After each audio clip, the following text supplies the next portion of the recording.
I hope आप लोग बहुत अच्छे होंगे। आज हम बात करने वाले हैं class 10 chapter the black aeroplane.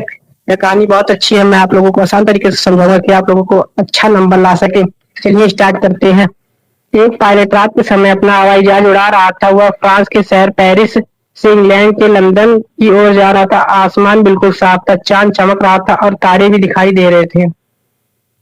Pilot बहुत खुश था क्योंकि उसकी उड़ान आसान थी और वह जल्दी अपने घर पहुंच जाएगा। और वह अपने परिवार के साथ नाश्ता करने के बारे में सोच रहा था।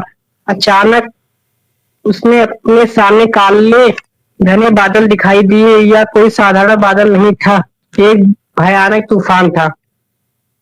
पायलट के पास दो रास्ते थे। एक वह वापस घर लौट जाए, नहीं, या एक वह वापस अपने वहां जहां से वो आया था वहां लौट जाए, या तूफान के अंदर जाए और उसका सामना करे। लेकिन वह जल्दी अपने घर पहुंचना चाहता था, इसलिए उसने जोखिम उठाया और तूफान के अंदर चला गया। जैसे ही वह तूफान में घुसा, चारों तरफ घने बादल छा गए। बिजली चमकने लगी, उसका जहाज जोर जोर से हिलने लगा। सबसे बड़ी रहस्यमय तब हुई जब उसके सारे उपकरण मतलब इंस्ट्रूमेंट हवाई जहाज के काम करना बंद कर गए। उसे दिशा नहीं पता, ऊंचाई नहीं पता थी और ईंधन फ्यूल भी कम बचा था। वह पूरी तरह अकेला और डर में घिस चुका था। पायलट बहुत घबरा गया, उसे लगा कि अब वह शायद नहीं बच पाएगा। तभी अचानक उसके एक पास काला हवाई जहाज ब्लैक एरोप्लेन दिखाई दिया। उसमें बैठा पायलट शांत था और उसने हाथ से इशारा किया कि तुम मेरे पीछे आओ। पायलट के पास कोई और रास्ता नहीं था, इसीलिए उसने अजनबी जहाज का पीछा करना शुरू कर दिया। वह काला हवाई जहाज उसे धीरे धीरे तूफान से बाहर ले आया। कुछ ही देर बाद वह साफ आसमान में पहुंच गया और उससे सामने एयरपोर्ट की रोशनी दिखाई देने लगी। पायलट ने सुरक्षित लैंडिंग कर ली। वह बहुत राहत महसूस कर रहा था और उसे दूसरे पायलट को धन्यवाद करना चाहता था। वह तुरंत कंट्रोल टावर गया और पूछा, वह दूसरा काला हवाई जहाज कहाँ है और जिसने मेरी मदद की।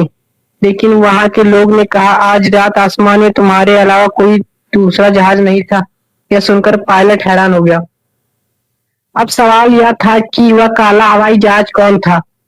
पायलट सोच रहा था कि वह इंसान था या कोई रहस्यमयी ताकतवर जिसने उसकी जान बचाई। यह कहानी हमें यह बताती है कि मुश्किल समय हमें हिम्मत नहीं हारना चाहिए। कभी कभी हमें अनदेखी मदद मिल जाती है और विश्वास हमें सुरक्षित रास्ते तक पहुंचाती है। इस कहानी से हमें यह सीख मिलती है, संकट के समय हमें साहस और विश्वास बनाए रखना चाहिए, क्योंकि कभी कभी अजनबी शक्तियां भी हमारी मदद कर सकती हैं। यह कहानी एक ब्लैक एरोप्लेन के बारे में बताई गई है जो पायलट की मदद करता है, पर ये पता नहीं चलता कि वो ब्लैक एरोप्लेन कौन था। अगर आपको वीडियो अच्छी लगे प्लीज लाइक कमेंट सब्सक्राइब जरूर करें और इसके औसत का कमेंट आप लोग कमेंट में जरूर लिखें। मेरा नाम कृष्ण ठाकुर। सब लोग अपना अपना नाम कमेंट में जरूर करें। Thank you. अगले मिलते हैं अगले वीडियो में। Bye bye.